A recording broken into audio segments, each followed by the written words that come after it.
Salut esprit curieux et bienvenue dans les 20 minutes. Aujourd'hui, on va parler d'une affaire qui ne ressemble à aucune autre. Une affaire où l'État français, les États-Unis, des dirigeants industriels, des réseaux d'influence, des deals secrets, des pressions judiciaires et même des morts s'entremêlent dans un scénario qui dépasse la fiction. On va parler d'Alstom, ou plutôt du démantèlement d'Alstom, de la disparition de témoins clés, des suicides qui n'en sont peut-être pas, et d'une question vertigineuse. Jusqu'où certains sont-ils prêts à aller pour enterrer une affaire qui pourrait faire tomber des puissances entières ? Bienvenue dans les 20 minutes. Ici, on t'offre la pile rouge. À toi de décider si tu veux encore dormir ou enfin comprendre. Red Pill.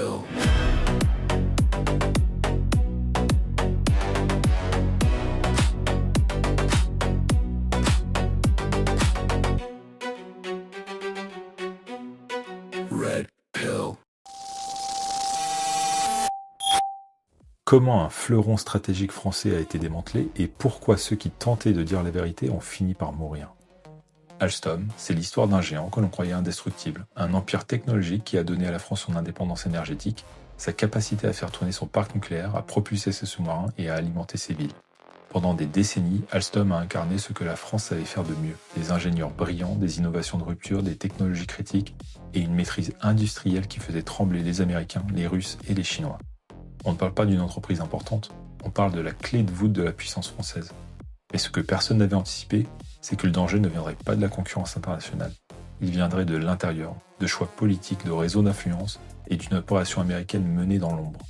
Et ceux qui ont cherché à comprendre comment ce sabotage a été possible, certains d'entre eux n'ont pas survécu pour raconter la suite.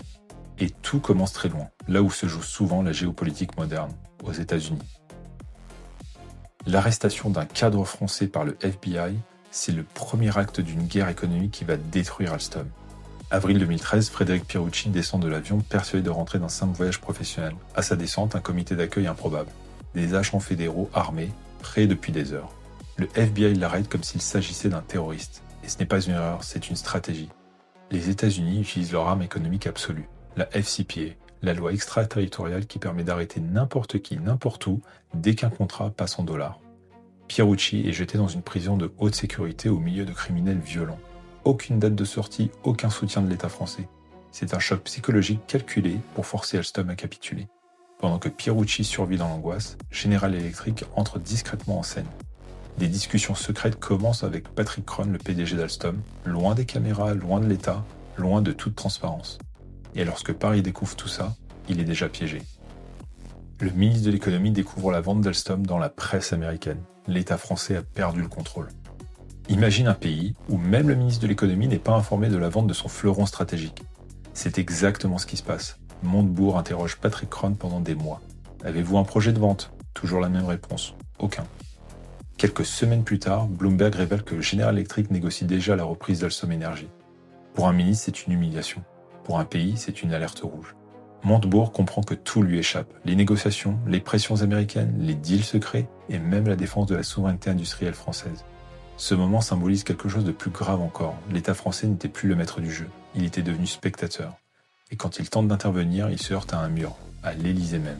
Une seule et unique phrase prononcée à l'Élysée, « On n'est pas au Venezuela », va décider du sort d'Alstom. 19 juin 2014, salon vert de l'Élysée, réunion décisive, Montebourg arrive avec un plan complet.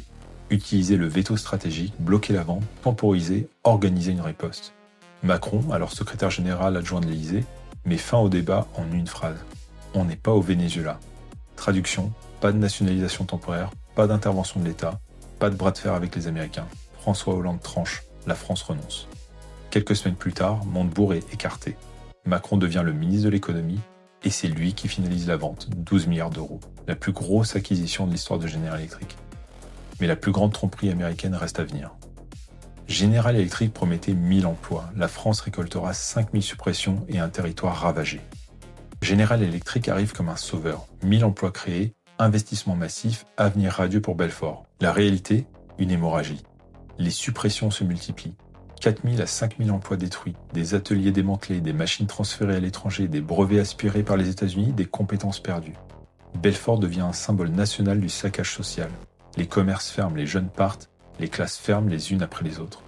Tout cela n'a rien d'un accident, c'est une stratégie de consolidation industrielle américaine. Mais ce qui va suivre ne concerne pas seulement l'économie, ça concerne des vies humaines. Les centres de décision d'Alstom devaient rester en France. Ils disparaissent. tout comme certains lanceurs d'alerte du dossier. L'accord prévoyait que les centres de décision resteraient en France.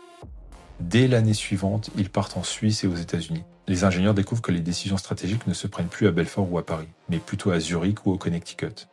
Au même moment, des pressions apparaissent dans les témoignages. Menaces implicites, silence imposé, peur d'être surveillé, peur de parler. Ceux qui connaissent le dossier le mieux sentent que le terrain devient instable. Et certains d'entre eux vont disparaître, au moment même où leur témoignage devenait crucial. Et ces morts ne sont pas anonymes, elles touchent les piliers du dossier. 2 hommes clés du dossier Alstom meurent subitement. Leur disparition change le cours de l'enquête.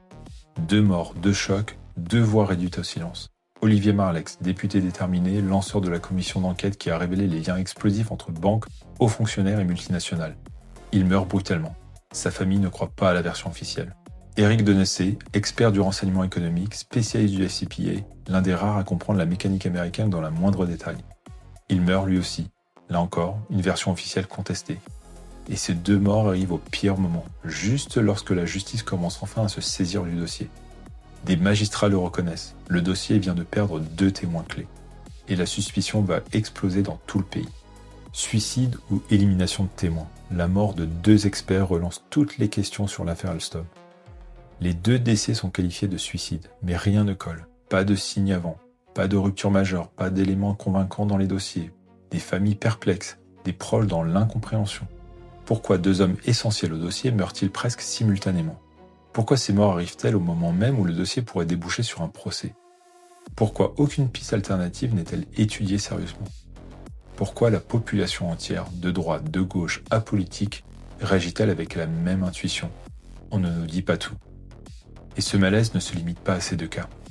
Dans la France de 2025, les dossiers sensibles s'accompagnent de suicides en série. L'affaire Alstom n'y échappe pas. Autour du dossier Alstom, les signaux inquiétants se multiplient. Agents publics retrouvés suicidés, agents du renseignement morts dans leurs locaux, magistrats sous pression, journalistes intimidés, comptes verrouillés, harcèlement administratif, climat de peur. On n'est plus dans une démocratie sereine. On est dans une atmosphère où certains dossiers sont intouchables. Et quand un dossier touche en même temps les États-Unis, le nucléaire, des milliards stratégiques, la privatisation d'un fleuron, des réseaux politiques puissants, des banques d'affaires et des intérêts géopolitiques, alors il n'est pas étonnant que des morts apparaissent. Il est surtout inquiétant qu'elles ne provoquent aucune réaction institutionnelle sérieuse. Alors que reste-t-il? Alstom a été vendu, les emplois ont disparu et ceux qui voulaient faire éclater la vérité ne sont plus là pour témoigner. Aujourd'hui, Alstom Energy n'existe plus. General Electric a récupéré les brevets, les compétences, les secrets industriels, les technologies stratégiques et les centres d'énergie. Belfort porte encore les cicatrices. Un territoire ravagé, une population qui se sent trahie, un pays qui a perdu un morceau de sa souveraineté. Et les 2 hommes qui auraient pu éclaircir la zone d'ombre la plus sensible de ce dossier sont morts. La version officielle ne calmera jamais les doutes. Dans l'opinion, le verdict est déjà tombé. Parce que cette affaire ne raconte pas seulement la chute d'une entreprise, elle raconte la chute d'un système, un système où ceux qui devraient protéger la France serrent la main de ceux qui la démembrent. Alors, tu as pris la pilule rouge? Bienvenue dans le monde réel. Like, commente, abonne-toi. Et surtout, réveille les autres en partageant. À bientôt.